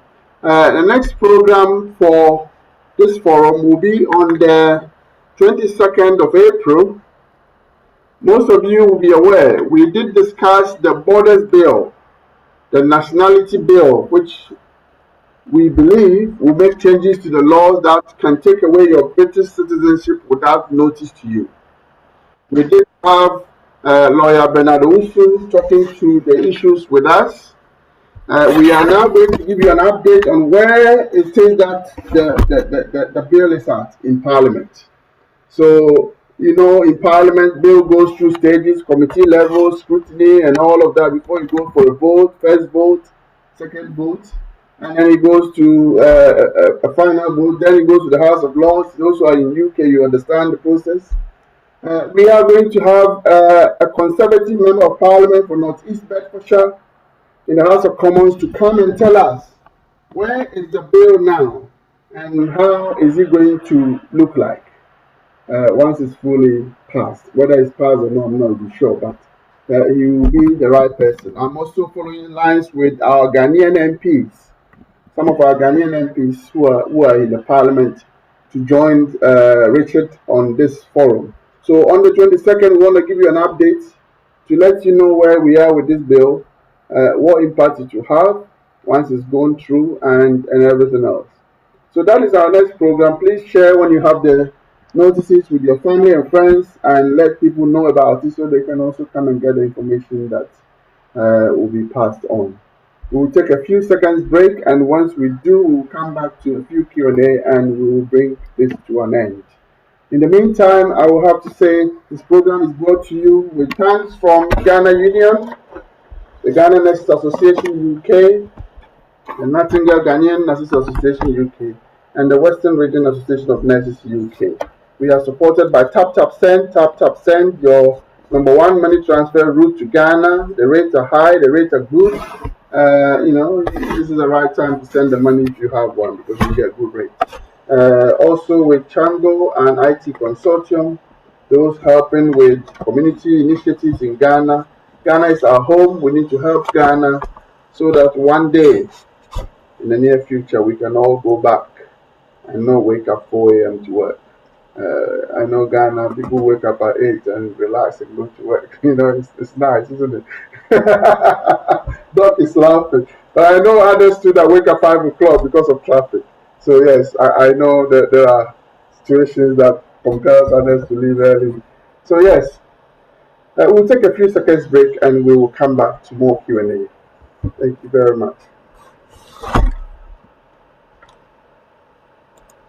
Tap, and send. It's okay. Go. Let me speak to my people. Now, let me speak to you. I know the stress people go through when they want to send money from abroad to their family members and loved ones in Ghana and even Africa. See, if you are in the USA, if you are in London, UK, Canada, you know, Europe, any part of the world, see, TapTapSend has made it very easy. All you have to do is to tap and send. Within a twinkle of an eye, your money will be sent with no stress. It's very fast, convenient, and easy to access everywhere. What are you waiting for? Just tap, and send. Download TapTapSend now on Google Play and App Store. TapTapSend. It's secure, convenient, easy, and fast.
mi vogbo mai kanawe.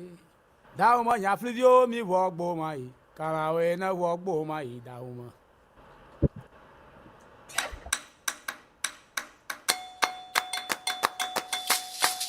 Vogbo mai. Dauma nya flidio na vogbo mai.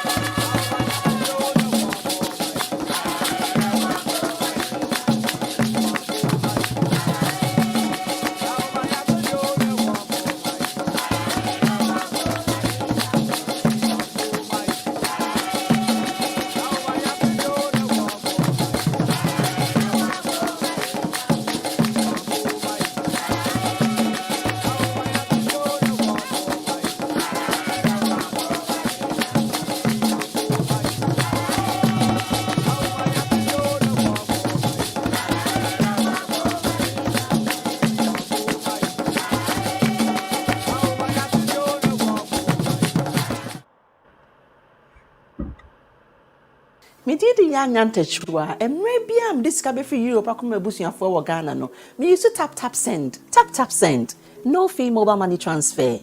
A easy, a convenient, a fast, and sounds so ye free. Won't you share? Me discover ye mapim. Tap send. Intienne, also download the tap send app. No, ever mobile phone so free. Na first Kakamwa Busia for Ghana for Nanina. Tap send. Papa no. Welcome back. Thank you so much. For Tito Development Program, they are trying to refurbish a school computer library for students. All of us come from, there is always a village behind a successful person. So let's all look at what they are doing, help with them in the terms of donating towards the courses. I understand the launch is tomorrow. They are looking to raise 740,000 Ghana cedis. They've raised only 106,000 so far. So we need your help, please. It doesn't matter where you come from. You could come from Western, Eastern, North, and still contribute to a worthy cause. Please, let's help Mother Ghana to achieve its dreams so that we all can share in the glory in the years to come. We'll go back to Q&A. I have one hand up at this point. Marlene, please. If you're still with us, unmute yourself. Hello? Go ahead, we can hear you. Okay, what I want to say, I really don't understand why this insistence for vaccine. Why I say that, lots of people can come into your country who's had the vaccine and is traveling with the virus, and you don't give them no tests.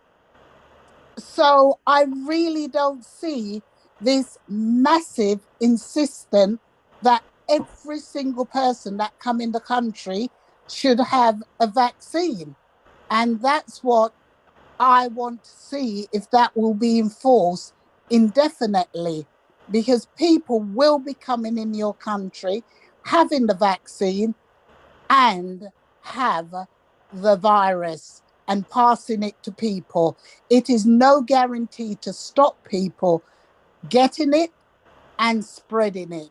If there was, I could see this definite insistence that everybody come into the country have it. Even in the UK now, people, it's not a must that you must have the vaccine. So I'd like to know the reason behind Ghana insisting. I know he said he's protecting the people there and everybody is for that, but it is no guarantee. So I'd like to hear a reply to that. Thank you, Marlene. Before Doc or anyone attend to your question, Ghana is a very, very, very, very small country of 30 million people. UK is 66 million plus. And you would appreciate that even in the course of the COVID, people were forced to be in a hotel costing them £1,700 or even £2,000 from wherever they were coming from. I'm not answering for Doc, but I just want you to understand why the need is important. Because we don't have the NHS we have here that nobody pays to go to hospital. We don't have the St. Thomas's and the guys and all the Queen Mary and the rest. We have to make the due diligence. And I'm not speaking for government or anybody. I'm just sharing my experience with you as frequent traveler to Ghana, that it is important that we look at this as a positive step.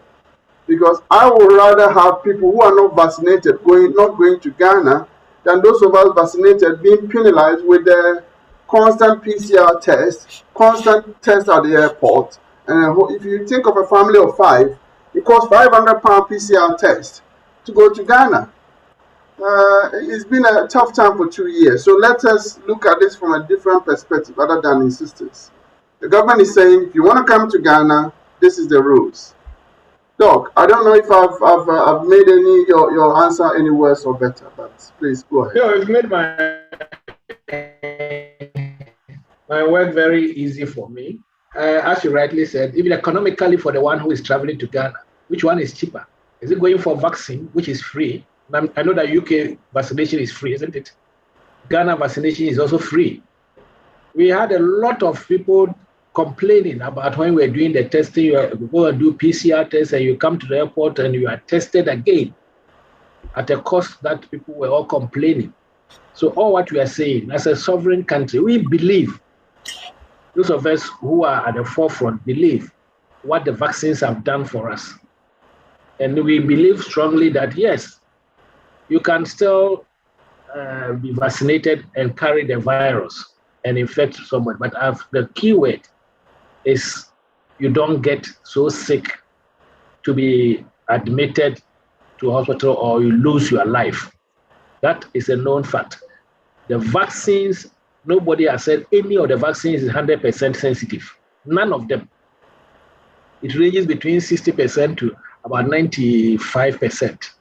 So there's a small percentage of people, because of their immunosuppressive activities or something else, because they don't have a strong immunity, may carry the virus and infect somebody. But what we are saying, and we are also trying as much as possible to deploy the vaccination to a lot of people as much as possible. So it's a kind of a motivation for every Ghanaian. That's why we say that we allow you as a Ghanaian or as a foreign resident in Ghana into the country. I will offer you the vaccination so that because you are coming to stay in country, we want you to cover yourself. We want you to also not to be so virulent and so sick so that when you go to come to visit your people, you may infect an old lady or old, because when you come from outside, the first person you want to see is your grandmother, your mother, your old people. They will hug you and do all sorts of things. For some time now, nobody is greeting, nobody is hugging. We want to go into our normal lives as quickly as possible. And we believe strongly, because from the initial stages, most of the cases that we see in this country, most of the variants that we see in this country were not from Ghana. They were imported. Now we've seen that if you do these things, immunization, all this, and then you also forget about the public health measures like washing hands, wearing the masks, and you give yourself out also, you have new virus coming in. And when there's a lot of new variants coming into the country, because we haven't vaccinated so many people like we have done in UK, then we are not very careful. We also develop new variants, as is been happening elsewhere in the world. So please, to the last questioner, we are insisting because you believe that that's the way to go. We are insisting because we want you, when you are coming into this country, not to come and pick the virus from here, and you go and say to everybody that you came to Ghana and you got yourself infected. We are insisting because we don't want you to come and infect your loved ones who may not have been vaccinated yet, because they are very far away from where the vaccines are. But we are making sure that everybody, where that you are, will be vaccinated. So we want all of you to be friends of vaccination and try to convince your relatives, your mothers, your grandmothers, your sisters and brothers who are here, especially those in the villages, to avail themselves for the vaccination, which is free of charge. So that's what I'll add to whatever you said. Thank you. Thank you, Doc. There's a classroom question here. It says, please, Doc, my concern now is we people fully vaccinated still get infected despite being fully vaccinated. What happens to our brothers even at the airport of an infected vaccinated individual? So we come in, we don't get vaccinated, we don't get PCR check, and in the course of our time, we are infected.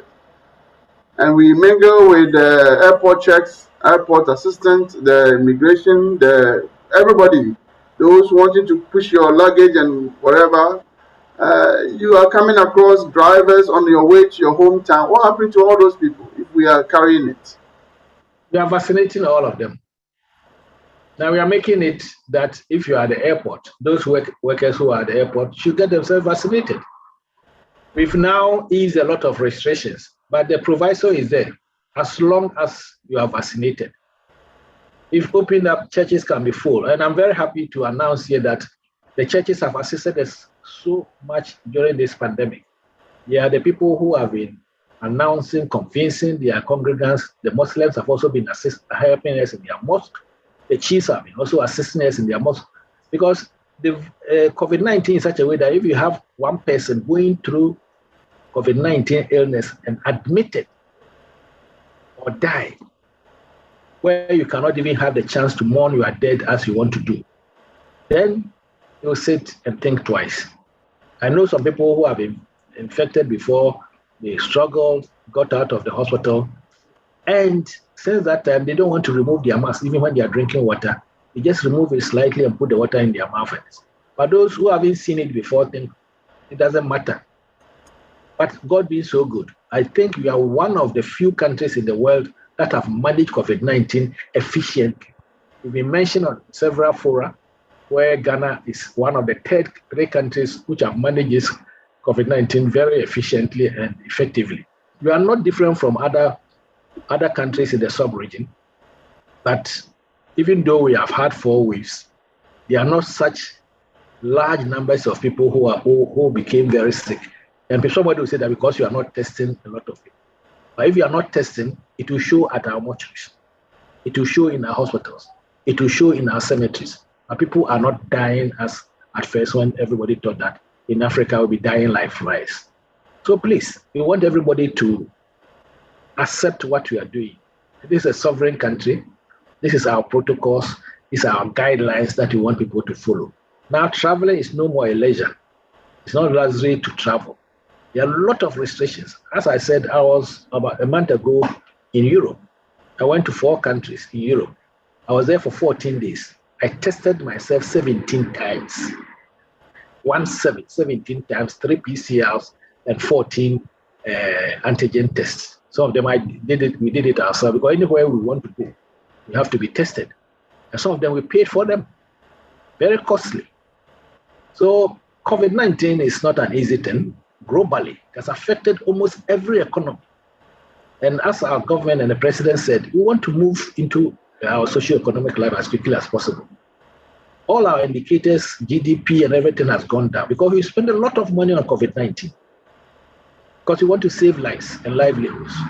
And as the president always says that he can bring the economy back to life, but he cannot bring a human being to life. And that's the reason why we are taking the steps and we are taking it progressively, strategically, and looking at the science and data behind it. So somebody can argue about the vaccines are not important and vaccines, I don't like vaccines and this thing. All what we are saying is that if you don't like the vaccines, please, you just keep your cool, be where you are. When it is all over, the world will be a free place for us and you can move around everywhere that you want to move. Thank you, Doc. Thank you so much. We've got some people's hands up. I'm going to go back to them. Selassie, please. Selassie, if you're still with us, unmute yourself. Thank you.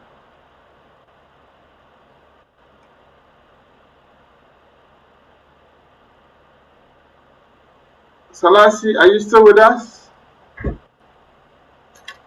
If not, can we lower Selassie's hands down, please? Yeah. Hello, sir. Oh, please. Can you? Yeah. We can hear you. Yeah. Thank you, Doctor, for explanation, and thank you, Mr. Quayson. But as you raised the question, my concern is I want Doctor to, explain to me. We are all fully vaccinated, but we still counter this, virus, and we are now going to come to Ghana. We are fully vaccinated, but what Ghana, we know that we don't have the resources like where we are, people here. Now, we are fully vaccinated here. We are coming there, and we are not being tested anymore. Or you don't put anything in place to know that everybody that is walking through the airport there is safe to go out there. But look at our brothers and sisters, the population there. If one person who comes through there with fully vaccinated in the mind, but they are carrying the virus, what happens to these people? As Mr. Quayson said earlier on, what happens to our mother, brothers and sisters over there? Would it be possible for something, at least, even if it's the quick test, for everyone? It doesn't matter whether you are fully vaccinated or whatever, we pass through to make sure that we are not carrying this virus to come and give to our vulnerable sisters and brothers there. Because we all know that if we get to somewhere like, Nima, somebody, what will happen? So is anything being put in place? Ghana, yes, we all know you have done so well, and we are proud to be a Ghanaian. But can something still be put in place that when we walk through there, just as you've been doing, not mad, but to test us to make sure that we are fully vaccinated, but we are not carrying this to come and give to our brothers and sisters over there? Thank you so much. It's very interesting. You see, you are the first person who is now asking that you should continue some kind of testing. I'm going to say, Doctor, that if you have yes. I'm very happy he's talking. But it's a good point. A good point. But the problem is that do you vaccinate or do you test when you get to UK? I don't think so. We don't. Yes. So why do you think that Ghana, we should be testing when UK is not testing? Even though UK have thrown away a lot of the public health measures that they've put in place.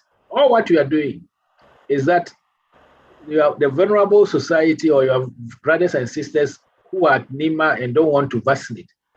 Yeah. I want to appeal to you that you take this opportunity and advise them it's free. They should get themselves vaccinated, because you tell them you are coming to Ghana and you don't want to come and pick anything from them. So if they want you to come, you are fully vaccinated. They should also go and get themselves a jab. It's all over the place. We are doing it at lorry parks, at churches, at mosques and everything. So that is one thing that I will tell you if you can do it for us. Two, I believe that if UK is not vaccinating, if other countries are not testing and this thing, and you want us to continue testing, we don't have a problem. We could have continued testing. But the complaints coming from you yourself, the diaspora, was, in fact, every day, somebody will take the phone and just slightly say anything at all that you like to tell you. But all what we are saying, that we are trying as much as possible to get as many people as much as possible to vaccinate them. So that will be like UK. So that will be like other places. And as I said, the vaccination is not 100%. You can get infected. But once you are vaccinated and you are going to an area where it's enclosed and a lot of people, they are going to meet the crowd, put on your mask. Masks are very cheap in Ghana, 50 pesos. Now that President said there is no more mandatory, now I'm sure they are selling at 20 pesos. Those who brought it were crying that we should allow them to sell their mask. Meanwhile, the one who was making the noise that we should allow her to sell her mask, she was not wearing mask. That's the question I asked. Put on your mask so that you can convince people to come and buy your mask. But the president didn't say that nobody should put on mask. What he's saying that it is no more mandatory, so that you'll not be arrested if you are not wearing mask. But as much as possible, you can wear the mask. So please, thank you, it's Doc. a good point, but we will make sure that our people are also protected. Yes. It was in good faith, because we want to make sure we don't go and hug our grandparents back home in the villages with issues. One last question I'm going to take from you, because we ran out of time. Antoinette is the last question. Anybody else, can you put your message on chat? We'll forward it to Doc. I will send you the feedback from Doc or Mr. Tifwa. We are nearly time, and I want to extend their Friday evening to another lengthy session. Antoinette, please, if you're with us. Hello. I've always supported whatever measures Ghana has been, taking during this COVID. And at work, people have been talking about Ghana, and how they've been, supporting the country and all that. But I was totally disappointed in the last, session that the president made with respect to, unvaccinated Ghanaians. For me, I feel like we are now third-class citizens, we who are unvaccinated. I work in the NHS, and all those who are vaccinated, strangely enough, they are the ones who are getting this COVID and being admitted, strangely enough. And we're talking about the fact, and I've heard people saying that the fact that you are vaccinated doesn't make you get the COVID and all that, which is true. So why can't we also just get tested? Because for me, I feel like I'm now I'll say a fourth-class citizen. When I heard it, I was so disappointed, very, very disappointed. And I've been listening to what you guys are saying, but I'm seriously disappointed. So probably anyway, I will leave it when that rule is taken away. Probably that time we'll come to Ghana, because I'm very, very disappointed. Thank you very much. As you would agree, every rule takes a process, and there are reviews along the line. As we go, you would appreciate from those who have traveled since September 2020 how much cost of testing at the airport and testing here has been. As Doctor said, there's been, I myself have been having chat with Doctor and calling him every now and then. It's a very difficult one. It would be good if the test can be made free, but obviously we have not a country that can afford it. My last question to Doc is, have you considered a review of the cost of testing at the airport? Because that may be another way you can maybe test those who are not vaccinated and still be able to enter with a 48-hour test, PCR test. Is there a consideration to arrival PCR antigen test cost, please? No, everybody has been given a chance. If you are fully vaccinated, you come into the country. I sympathize with my sister who said because he's not vaccinated, he's not treated as a third or fourth class citizen. I think everybody has a choice. We've been given opportunity to vaccinate. And saying that people in NHS who are vaccinated are the people who are infected. Maybe you should show us the literature. I don't know. I haven't seen it anywhere stating that those who are not vaccinated are the people who are reinfected and infected. As I said, there's no vaccine which is 100%. No vaccine. So getting the infection is one thing, getting positive is one thing, but getting also seriously ill and dying from it is another thing. So what you are saying is that now there's opportunity for everybody.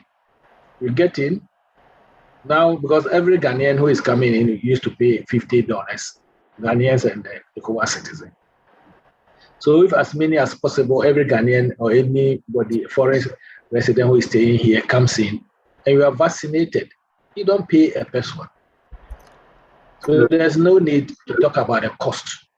So I think get yourself a jab or jabs, and you are free. Thank you, the vaccines will not cost you anything. I haven't seen anybody who is complaining about, oh, I've been vaccinated and I became this and all this. Yes, even taking water can give you complications. Taking paracetamol can give you complications. But it doesn't mean that we don't take water, you don't take paracetamol when we are having some fever or pain. So my sister, yes, this is what you are doing now. So I'm very surprised that you got so much disappointed in us. I know the majority of people were happy for what we have put in place. We are easing the restrictions.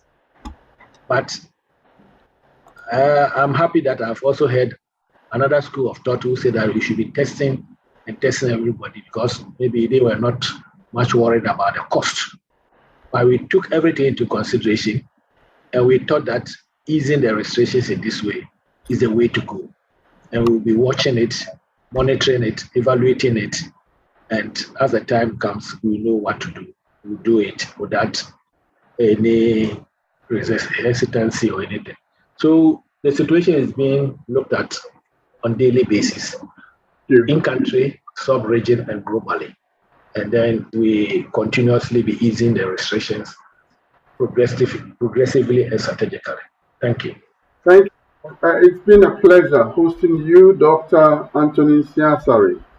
You are one public official that always responds to my messages, my phone calls.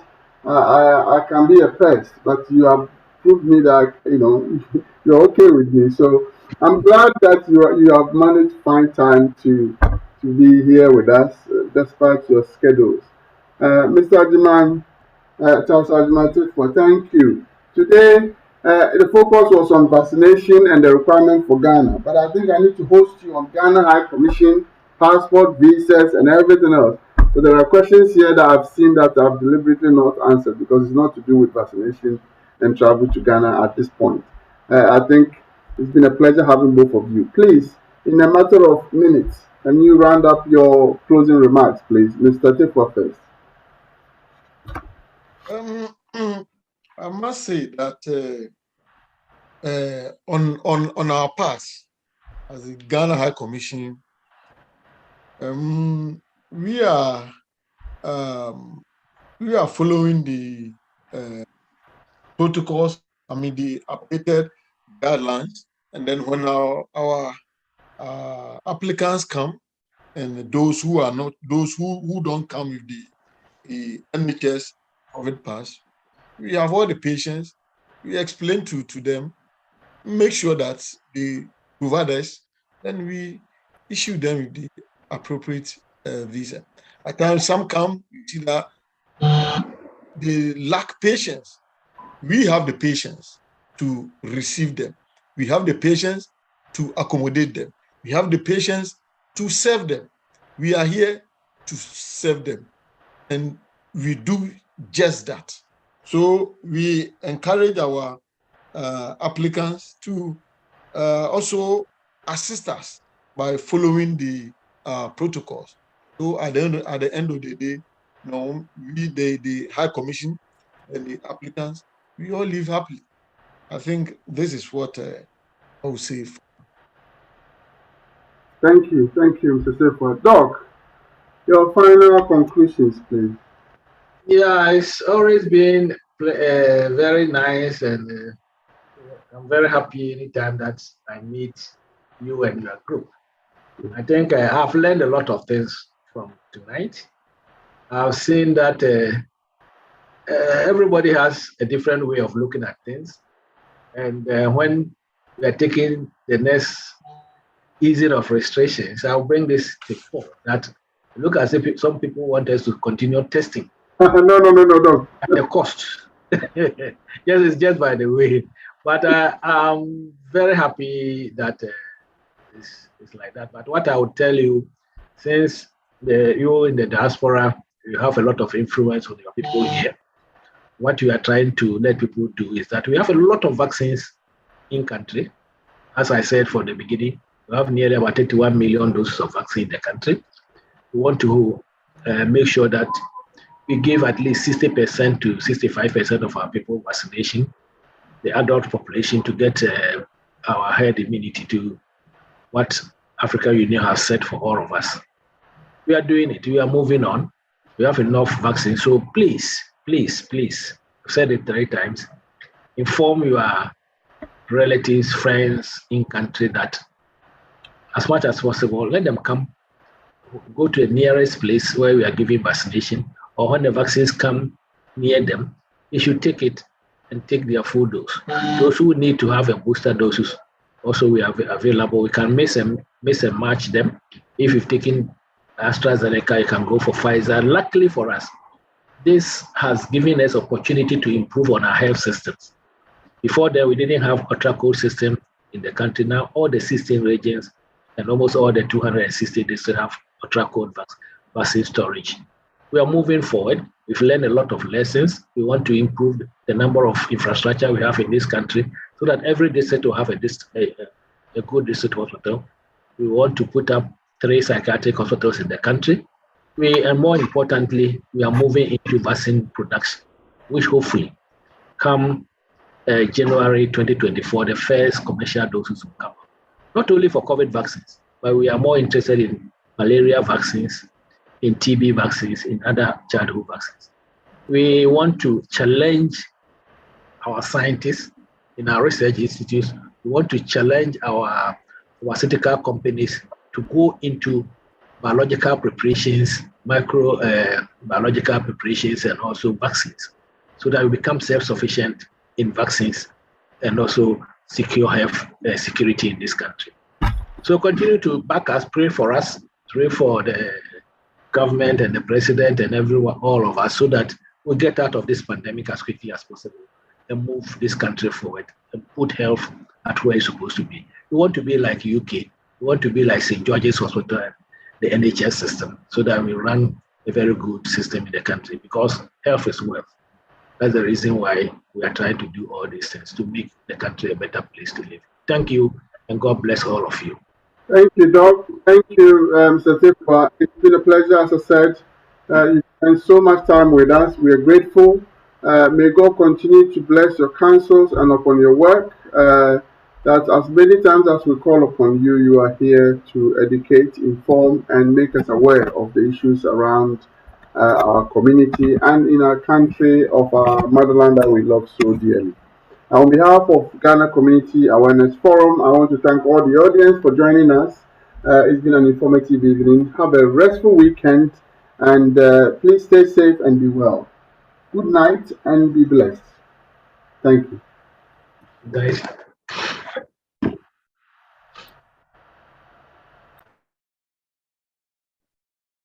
Tap,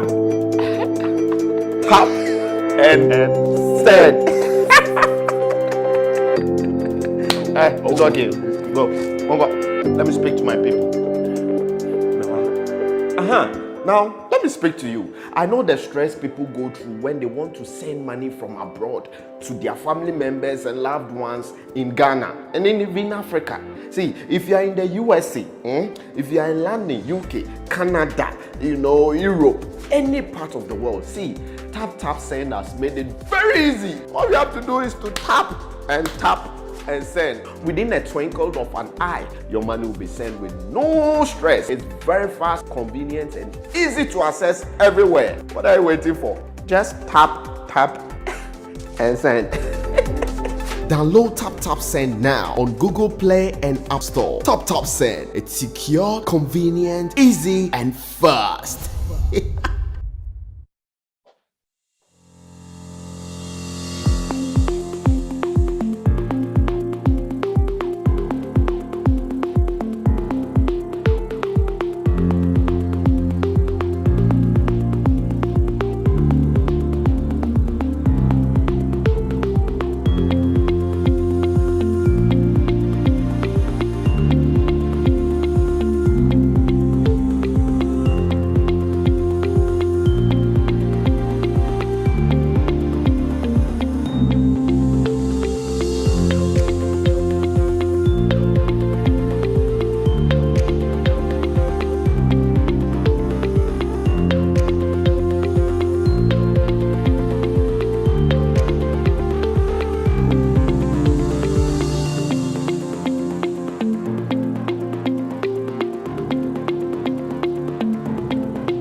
anya ntachua emre bia am disika be free Europe akoma abusuafo wo Ghana no me use tap send no fee mobile money transfer easy convenient fast and sound so you free won't you hwe me discover ye mapim tap send Intienne also download the tap send app no ewo mobile phone so free na fesika komo abusuafo wo Ghana afa na nyina tap send papa no